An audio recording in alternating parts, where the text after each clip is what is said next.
আজ কৌশিকী অমাবস্যার দিন চলে গিয়েছিলাম বিষ্ণুপুর কালীবাড়ি বা বিষ্ণুপুর কালীবাড়িতে পুজো দিতে।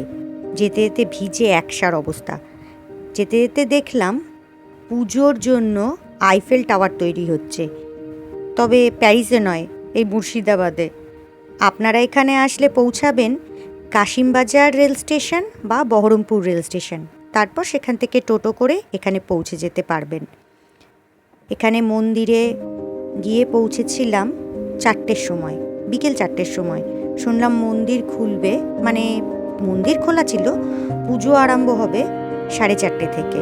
তাই একটু লাইনে বসে থাকতে হলো। ভেবেছিলাম প্রচুর ভিড় হবে, কিন্তু ভিড় হয়নি। মোটামুটি 10-12 জন মতো লাইনে ছিল, সেখানে লাইনে বসেছিলাম। অত্যন্ত সুন্দর মন্দিরটা, আপনাদের একটু ঘুরিয়ে দেখাই সেইটা ভেবে নিলাম, তাই মন্দিরটার একটা ভিডিও বানিয়ে নিলাম।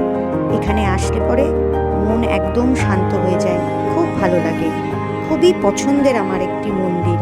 পুজো দেওয়া হয়ে গেলে চলে গেলাম মন্দিরের পেছনের ঝিলে, যে ঝিল থেকে মায়ের এই মূর্তিটা উঠেছিল বলে সবাই বলে। আমাদের খুবই বিশ্বাস এই মায়ের মূর্তিটার প্রতি। অত্যন্ত সুন্দর জায়গা। এই ঝিলটাতে আসলেও একটা দৈবিক অনুভূতি পাওয়া যায়। আর এছাড়াও মন্দিরের পাশের এই জায়গাটা অত্যন্ত শান্ত, সবুজে ঘেরা।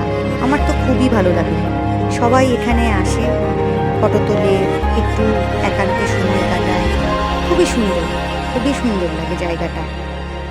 আমি আপনাদের বলবো আপনারা অবশ্যই আসবেন এবং মায়ের পুজো দিয়ে যাবেন। খুবই ভালো জায়গাটা। এখানে এলে মন একদম শান্ত হয়ে যাবে। আমরা পুজো দিয়ে নিলাম। পুজো দিয়ে নেওয়ার পর মন্দিরের এই পেছনের জায়গাটায় এসে একটু ঘোরাঘুরি করলাম। আর একটা কথা, পৌষ মাসে শনি মঙ্গলবার এখানে পুরো পৌষ মাস ধরেই মেলা বসে, বিষ্ণুপুর কালীবাড়ির মেলা বা বিষ্ণুপুর কালীবাড়ির মেলা। জয় মা, সকলের মঙ্গল করো মা।